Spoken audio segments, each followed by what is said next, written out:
இன்னொரு ஒரு கேள்வி, ஒரு காரியம் நடக்கணும்னா நான் பண்ண வேண்டிய விஷயங்கள் என்னது?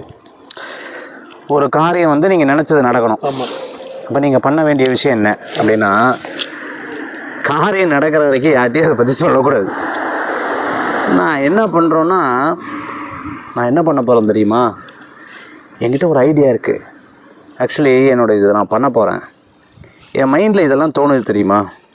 நான் இது அடுத்த வருஷம் பாறேன், இதை வேணால் நான் பண்ண போகிறேன் தெரியுமா?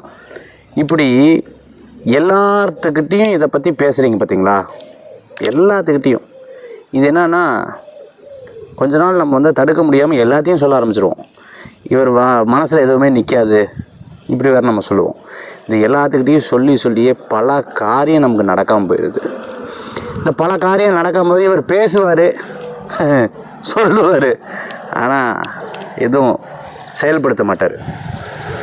கடைசியில் நீங்கள் என்ன சொல்லுவீங்கன்னா, என் டைம் சரியில்லையோ என்னமோ, நான் நினைக்கிறேன் சார், நான் நினைக்கிறதெல்லாம் நடக்கவே மாட்டேங்குது, என்னென்ன எனக்கு புரிய மாட்டேங்குது சார். நான் கூட இருக்கிறவங்களுக்கெல்லாம் அது நடந்துருது. நீங்களே ஐடியா சொல்லி கொடுத்துட்றீங்க, அப்புறம் கூட இருக்கிறவங்களுக்கு நடக்காமல் என்ன பண்ணும்? அப்போது அதனால் ஒரு காரியம் முடிகிற வரைக்கும் கொஞ்சம் நம்ம யோசிக்கிறது நல்லது.